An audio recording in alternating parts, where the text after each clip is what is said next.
आप देख रहे हैं हिंदी खबर बुलेटिन की शुरुआत करेंगे बड़ी खबर के साथ राजधानी देहरादून से, जहां लोक भवन में राज्यपाल से मुख्य सचिव ने मुलाकात की है। मुख्य सचिव आनंद बर्धन ने शिष्टाचार भेंट की और राज्यपाल ने मुख्य सचिव से जानकारी ली है। विभिन्न सामुदायिक विषयों पर इस दौरान जानकारी ली गई है। मुलाकात की तस्वीरें भी आप देखिए, जहां मुख्य सचिव आनंद बर्धन ने शिष्टाचार भेंट की है, जिस दौरान कई सारे महत्वपूर्ण मुद्दों पर बातचीत हुई है, विचार विमर्श हुआ है। और ऐसे में मुलाकात की तस्वीरें भी आपको दिखा रहे हैं। विभिन्न सामुदायिक विषयों पर जानकारी यहां पर ली गई है। राज्यपाल से मुख्य सचिव की मुलाकात जो अपने आप में बेहद खास और अहम रही, क्योंकि कई सारे विषय, चाहे वो विकास से जुड़े हो या तमाम अन्य मुद्दे हो, उन पर विचार विमर्श हुआ है। और इसी के साथ साथ कई सारी जानकारियां मुख्य सचिव की ओर से राज्यपाल से ली गई हैं, जिसमें विभिन्न समसामयिक मुद्दे शामिल हैं। और ऐसे में इस मुलाकात के मायने जो है वो कई निकाले जा रहे हैं, क्योंकि इस मुलाकात के बाद क्या कुछ महत्वपूर्ण फैसले लिए जाएंगे, देखना महत्वपूर्ण। बढ़ेंगे आगे। मुख्यमंत्री पुष्कर सिंह धामी और केंद्रीय पर्यटन एवं संस्कृति मंत्री गजेंद्र सिंह शेखावत ने शांति कुंज के शताब्दी समारोह में शिरकत की। इस अवसर पर ध्वज वंदन करते हुए मुख्यमंत्री ने गायत्री परिवार के सभी सदस्यों को शताब्दी वर्ष समारोह के आयोजन के लिए शुभकामनाएं भी दी है। मुख्यमंत्री ने कहा कि गायत्री परिवार से हमें ऐसा वेद मंत्र मिला है जो हमारे जीवन को आगे बढ़ाने में और जीवन को आगे ले जाने में लगातार हमारा मार्गदर्शन करता है। वहीं केंद्रीय मंत्री गजेंद्र सिंह शेखावत ने कहा कि गायत्री परिवार ने भारतीय की संस्कृति की चेतना को पूरी तरह जो है दुनिया में प्रसारित करने का काम भी किया है। लगभग 40,000 से भी अधिक साधक भक्तगण, गायत्री परिवार के सदस्यगण यहाँ पहुँच रहे हैं। मैं सभी का देवभूमि उत्तराखंड पधारने पर सबका स्वागत करता हूँ, सबका अभिनंदन करता हूँ और सभी को शुभकामनाएं देता हूँ कि एक ऐसा वेद मंत्र जो हमको मिला है वो हमारे जीवन को आगे बढ़ाने में, जीवन को अच्छे रास्ते में ले जाने के लिए लगातार हमारा मार्गदर्शन करता है, हमें उत्साह देता है, हमारे अंदर ऊर्जा देता है, प्रेरणा देता है। उसको साधना की तरह समझकर हम जीवन में अपना कर आगे बढ़ेंगे। और इस संपूर्ण आयोजन के लिए, जिसमें इतना बड़ा आयोजन हमारे डॉक्टर चिन्मया जी ने किया है, मैं इनको बहुत बधाई देता हूँ। ये कोई सामान्य आयोजन नहीं है। इस प्रकार से यहाँ पर 80 से भी अधिक देशों के लोगों को बुलाया गया है और पूरा एक एक सत्र में जो है अलग अलग विषयों के विशेषज्ञ होंगे, देश दुनिया के बड़े बड़े प्रख्यात जो महानुभाव होंगे। माता जी के जन्म शताब्दी महोत्सव और अखंड दीपक के प्राकट्य के 100 वर्ष और पूजनीय गुरुदेव के तपो साधना के 100 वर्ष पूरे होने के इस त्रिवेणी उत्सव में हम सब लोगों को सौभाग्य मिला कि हम सब लोग शरीक हुए। काशीपुर किसान आत्महत्या प्रकरण में अपने बयानों से सरकार को असहज करने के बाद गदरपुर विधायक अरविंद पांडे की मुश्किलें लगातार बढ़ती हुई जा रही हैं। पहले केलाखेड़ा निवासी बुजुर्ग महिला ने विधायक अरविंद पांडे और उनके भाई के खिलाफ जमीन कब्जाने की शिकायत की और अब बाजपुर में भाजपा नेता संजय बंसल ने विधायक अरविंद पांडे और उनके रिश्तेदारों पर जमीन कब्जाने का आरोप लगाकर तहरीर दी है, जिस पर सियासी गलियारों में चर्चाएं हैं कि विधायक के बागी तेवर उन्हें भारी पड़ रहे हैं। देखिए खास रिपोर्ट। अरविंद पांडे को बागी तेवर भारी पड़े, खुद जमीन कब्जाने के आरोपों से घिरे। कांग्रेस ने इसे बीजेपी की अंदरूनी रार कहा। बीजेपी ने पार्टी नेताओं को बताई सीमा रेखा। काशीपुर के किसान सुखवंत सिंह की आत्महत्या मामले की गदरपुर से बीजेपी विधायक और पूर्व कैबिनेट मंत्री अरविंद पांडे ने सीबीआई जांच की मांग उठाई। साथ ही प्रदेश सरकार पर तंज कसते हुए एसएसपी उधम सिंह नगर पर निशाना साधा और अधिकारियों पर दलाली में शामिल होने के आरोप लगाए, जिसने सरकार को असहज कर दिया था। वहीं बागी तेवर अपनाने के बाद विधायक अरविंद पांडे की मुसीबत बढ़ती जा रही है।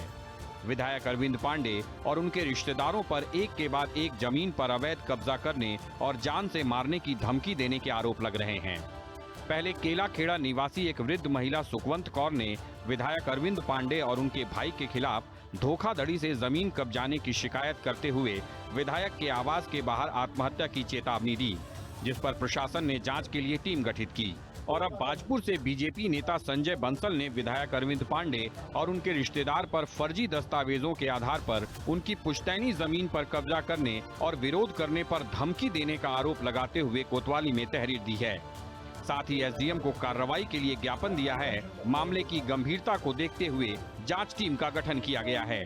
भैया ये मेरी ज़मीन अरविंद पांडे ने के भाई ने अमर पांडे ने मेरे से 4-5 साल के लिए लिखवाई थी और इन्होंने 30 साल के लिए करवा के और आज तक मेरी ज़मीन छोड़ नहीं रहे। मैं पूरे संघर्ष करे कह रहे नहीं ज़मीन छोड़ेंगे तेरी, और मारने का भी प्रयास किया मेरे बच्चों को, मेरी लड़की का सिर भी फाड़ दिया, लेकिन मुझे कहीं से न्याय नहीं मिला। अब मैं भी जिस तरह सुखवंत सिंह ने अपनी आत्महत्या करी है, मैं भी ऐसे ही करूंगी ज़मीन के पीछे अरविंद पांडे के घर पे जाके। उसके बाद भी प्राधिकरण द्वारा कोई कार्रवाई नहीं की गई, वो भी प्रेशर में, क्योंकि ये जो अरविंद पांडे विधायक है ये अपना यही सब बोल के अधिकारियों पे प्रेशर बना के रखता है, प्रशासन पे प्रेशर बना के रखता है कि प्रशासन भी दबा रहे और पब्लिक में भी अपना लूट मचाते रहे। ये सीधा सीधा प्रमाण है लूट का, समझे नहीं। अब मैंने आज ये थाने में प्रार्थना पत्र दिया है, मैं अभी एसडीएम साहब को भी, जिलाधिकारी महोदय को भी प्रार्थना पत्र दूंगा।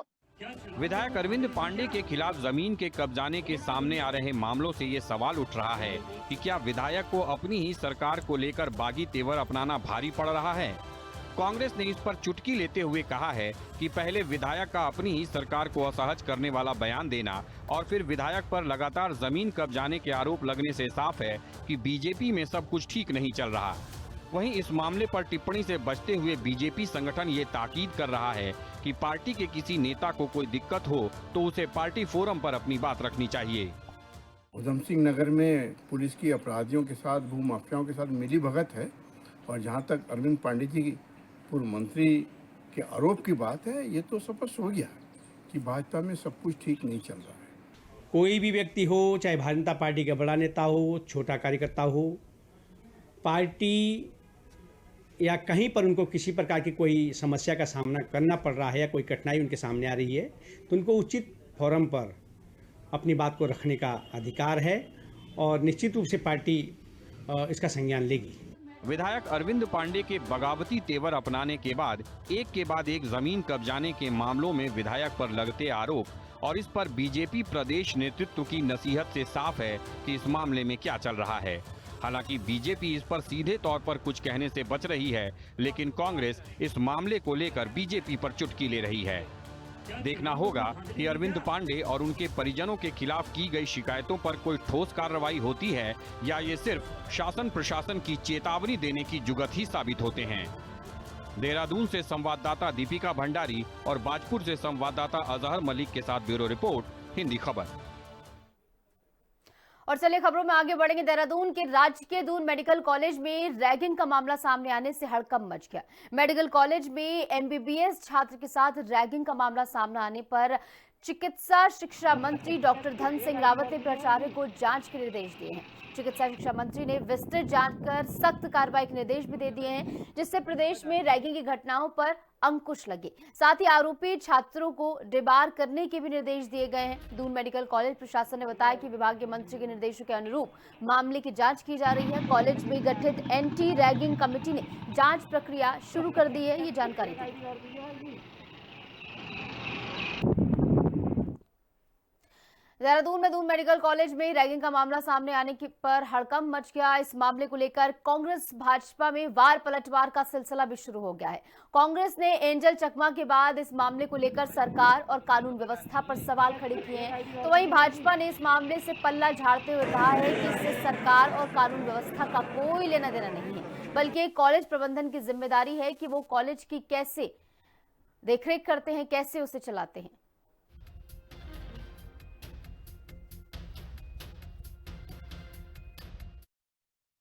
एंजल चकमा की मौत के बाद अब ये रैगिंग की खबर जो दून मेडिकल कॉलेज से आ रही है, ये बेहद चिंताजनक है। यदि किसी युवा की इस तरह से रैगिंग हो रही है जो क्रिमिनल ऑफेंस है, तो इसमें क्या एफआईआर दर्ज हुई है? उसके बाल कटवा दिए गए और साथ ही उसके जूते चप्पलों से मारा गया 2023 बैच और 2024 बैच के उसके सीनियर्स के द्वारा, यानी कि वो 2025 बैच का था। अब सवाल ये उठता है कि एफआईआर में क्या हो रहा है और दून मेडिकल कॉलेज इसके अंदर ही जांच क्यों कर रहा है? इतना संगीन आरोप है, इतनी संगीन ये घटना है। नहीं नहीं, मुझे लगता है कि देखिए इसमें कानून का इतना बड़ा रोल नहीं है जितना वहाँ के कॉलेज के मैनेजमेंट का रोल है, और मैनेजमेंट को इसमें सख्ताई से देखना चाहिए और उन बच्चों के खिलाफ कार्रवाई भी करनी चाहिए। देखिए कोई भी जब न्यू बच्चा आता है, एडमिशन लेता है, तो जो सीनियर बच्चे होते हैं वो रैगिंग करने का काम करते हैं, ये पहले से चलता आ रहा है, लेकिन अब ये वाली कुरीति रुकनी चाहिए और जो हमारा मैनेजमेंट है, जो कॉलेजों का मैनेजमेंट है, उसको सख्ताई से इसका पालन करना चाहिए। कैबिनेट मंत्री गणेश जोशी ने देहरादून के नागल हटनाला में मसूरी विधानसभा क्षेत्र के विभिन्न विकास कार्यों का लोकार्पण और शिलान्यास किया। इस अवसर पर उन्होंने वार्ड 4 राजपुर में 3 करोड़ 98 लाख रुपए की लागत से निर्मित नागल हटनाला पेयजल योजना और मंडी परिषद के 23 लाख की लागत की विकास योजनाओं का लोकार्पण किया। वहीं नागल हटनाला, चालंग और कुल्हान क्षेत्रों में 1 करोड़ 88 लाख रुपए की लागत से सड़कों एवं नालियों के निर्माण कार्यों का शिलान्यास किया गया। इस दौरान कैबिनेट मंत्री ने संबंधित अधिकारियों को निर्माण कार्यों को गुणवत्ता के साथ निर्धारित समय सीमा में पूरा करने के निर्देश भी जारी किए हैं। और माननीय मंत्रालय जी, आपसे भी निवेदन रहेगा कि नागल में लगभग 6 करोड़ 16 लाख की लागत से होने वाले शिलान्यास और लोकार्पण कार्यक्रम के इस अवसर पर सबसे पहले तो मैं आप सबको प्रणाम करता हूं, आपको नमन करता हूं। आपने एक बार नहीं, 4 बार मुझे अपना आशीर्वाद दिया, आपने मुझे विधायक बनाया, आपकी दुआओं से मैं मंत्री बना, मैं आपको प्रणाम करता हूं। बढ़ेंगे आगे। जन जन की सरकार जन जन के द्वार कार्यक्रम के तहत बेरीनाग के पांखू में बहुउद्देशीय शिविर का आयोजन किया गया। डीएम की अध्यक्षता में आयोजित शिविर में दायित्वधारी राज्य मंत्री हेमराज बिष्ट और स्थानीय विधायक फकीर राम टमटा मौजूद रहे। शिविर में विभिन्न विभागों के स्टॉल लगाकर विभागीय कार्यक्रमों की जानकारी दी गई। शिविर में दूरदराज क्षेत्रों से आए ग्रामीणों की समस्याएं सुनी गई और बिजली, पानी, सड़क और स्वास्थ्य सहित विभिन्न समस्याओं का मौके पर समाधान भी किया गया। न्याय पंचायत पाकू में बहुउद्देशीय कैंप जो है वो आयोजित किया गया था और जिसमें 100+ जो है शिकायतें यहाँ पर हम लोगों के द्वारा दर्ज की गई हैं। संबंधित अधिकारियों को निर्देशित किया गया है कि वो तत्काल उसमें कार्रवाई करेंगे और अधिकांश जो शिकायतें थी उनका मौके पे ही निस्तारण यहाँ पर किया गया। जैसा कि हम लोगों ने एक कंट्रोल सेंटर भी स्थापित किया है विकास भवन में, उसके माध्यम से हम लगातार फॉलोअप भी ले रहे हैं। जितने भी कैंप हमारे जनपद के अंतर्गत हो रहे हैं तो हम लगातार उसका फॉलोअप भी ले रहे हैं और बहुत अच्छा इसका एक जो हमें रिव्यू जो है वो जनता के माध्यम से है वो प्राप्त हो रहा है। ऋषिकेश में संचालन से पहले ही इलेक्ट्रिक बसों का विरोध लगातार तेज होता जा रहा है। विरोध में उत्तराखंड विक्रम ऑटो रिक्शा और ई ऑटो रिक्शा महासंघ ने 24 जनवरी को शहर में विरोध रैली निकालने की घोषणा की है। रैली के बाद सभी वाहन नगर निगम परिसर में खड़े कर चाबी महापौर के हवाले करने का भी फैसला उनकी ओर से लिया गया है। इस संबंध में महासंघ के पदाधिकारियों ने कहा कि इलेक्ट्रिक बसों के संचालन से शहर में ट्रैफिक जाम और सड़कों पर दबाव बढ़ेगा। साथ ही टेम्पो, ऑटो और ई रिक्शा से जुड़े मालिकों और चालकों की रोजी रोटी पर भी संकट खड़ा हो जाएगा। और जो भी रोजगार ही नहीं रहेगा, कुछ रहेगा तो वही सरकार को चाहिए। बढ़ेंगे आगे। ऋषिकेश में लक्ष्मण झूला थाना क्षेत्र के कोनाऊ गांव में एक दुकान के अंदर मदरसे की शिक्षा दिए जाने का आरोप लगाते हुए हिंदू संगठनों ने हंगामा किया। हिंदू संगठनों के कार्यकर्ताओं ने मौलवी पर कई गंभीर आरोप लगाए और पुलिस से कानूनी कार्रवाई करने की मांग भी की। हंगामे के दौरान मौलवी के पक्ष में आए समर्थकों की हिंदू संगठनों के साथ तीखी नोकझोंक भी हो गई। बहस के साथ नौबत हाथापाई तक भी पहुंच गई, लेकिन बीच बचाव होने के चलते मामला बेकाबू होने से बच गया। इस दौरान पुलिस घटनास्थल पर आई और किसी तरह दोनों पक्षों को शांत कराया गया। पुलिस ने मामले में आरोपी की जांच कर कार्रवाई का भरोसा दिया है।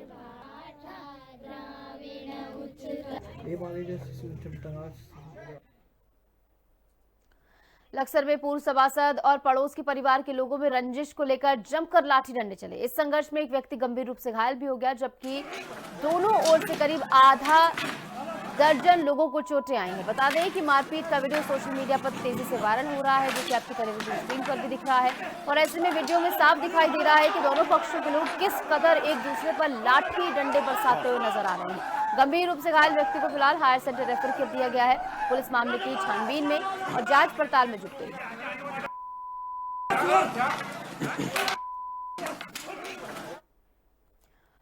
बढ़ेंगे आगे। हरिद्वार के सिडकुल पुलिस ने मानसिक रूप से अस्वस्थ गुमशुदा बच्चे को कुछ घंटों में सकुशल बरामद कर लिया। गुमशुदा बच्चे की तलाश में पुलिस ने 100 से ज्यादा सीसीटीवी कैमरों को खंगाला, उनकी गहन जांच की गई। स्थानीय लोगों के सहयोग से सर्च ऑपरेशन तेजी से चलाया गया। पुलिस की तत्परता और स्थानीय लोगों के सहयोग से बच्चे को सकुशल बरामद कर लिया गया और उसके परिजनों को सुपुर्द कर दिया गया।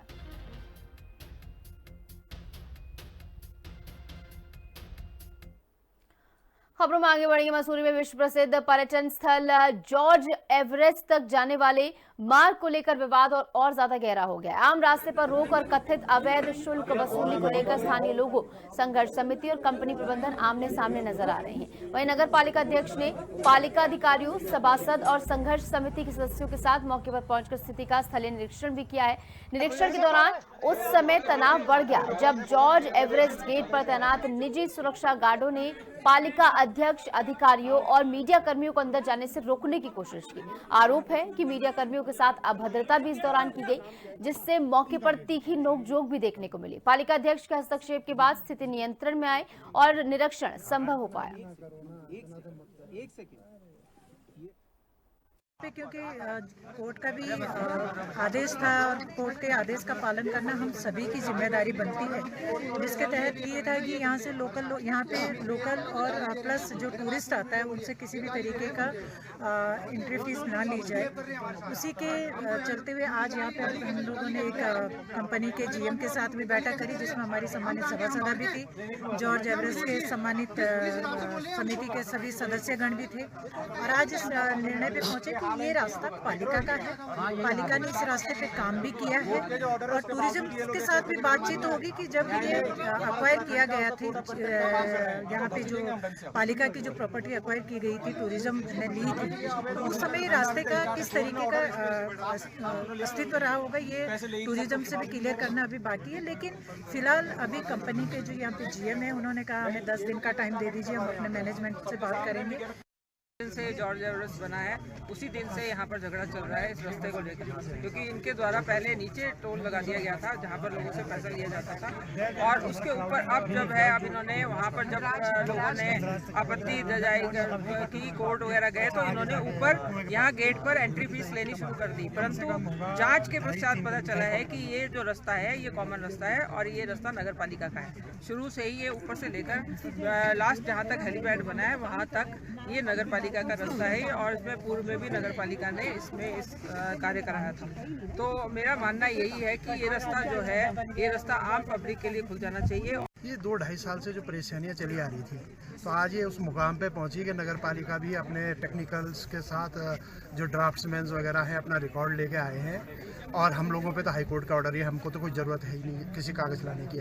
तो यहाँ पे आकर जो भी आके फाइनली ऊपर जो है पार्क हाउस पे जो है इनसे डिस्कस किया गया। जो इनके कर्मचारी थे, अब वो कर्मचारी थे वो तो उतना समझ नहीं पाए क्योंकि ये तो एक तरह से यहाँ पे किराएदार हैं। मेन तो टूरिज़्म है, टूरिज़्म उस चीज़ को जो उन्होंने इन्हें कहा होगा इन्होंने उस हिसाब से कर रहे हैं। लेकिन रास्ता ये आज क्लियर हो गया है, ड्राफ्ट्समैन, स्केलिंग और जो सब लोगों के साथ मिलके यहाँ पे देखा गया कि भाई ये रास्ता जो है नगर पालिका का ही है और थोरोफेयर है। और क्या कहते हैं, अध्यक्ष जी ने भी उस चीज़ को मान लिया है, सभासद जी ने भी मान लिया है, सारे टीम मेंबर्स ने मान लिया है।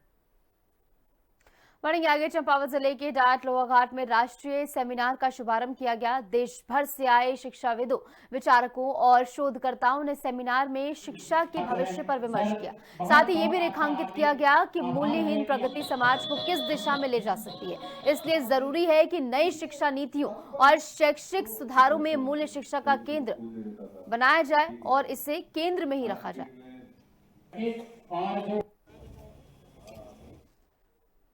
ये आयोजन शिक्षा के बदलते परिदृश्य में नैतिक मूल्यों की क्या भूमिका है इसको लेकर था।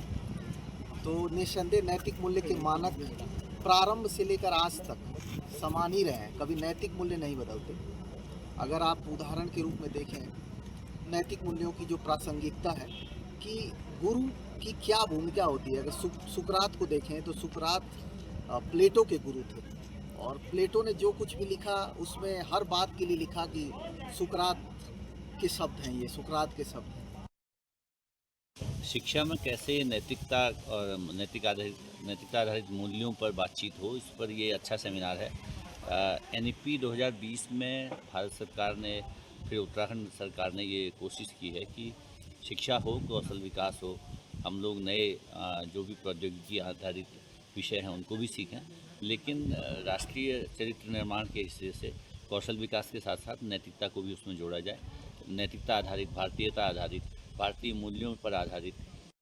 और बहुत सारे हमारे प्रोफेसर्स आए हुए हैं सर, और हमारे लगभग 350 प्रतिभागी ऑनलाइन हैं, लगभग 100 प्रतिभागी हमारे ऑफलाइन हैं, और लगभग 450 शोध पत्र हमें प्राप्त हुए हैं।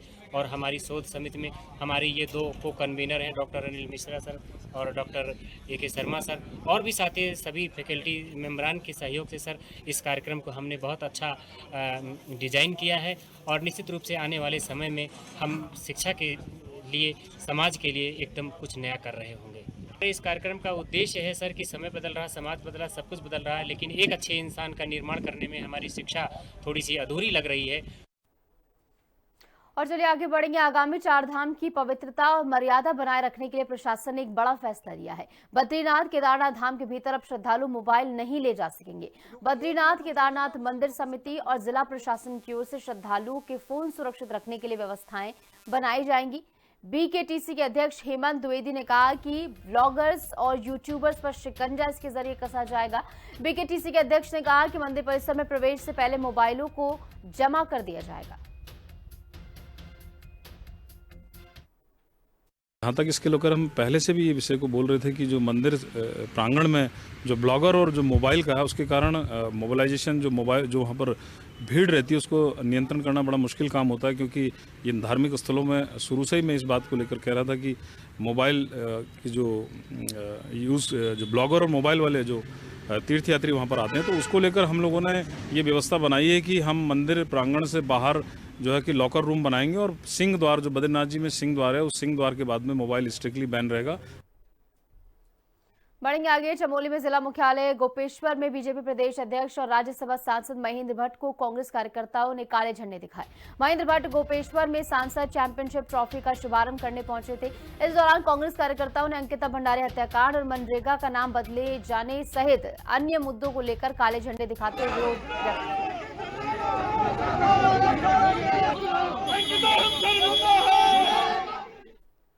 और इसी के साथ हमारे इस खास बुलेटिन में इतना ही। आप बने रहिए हिंदी खबर के साथ। नमस्कार।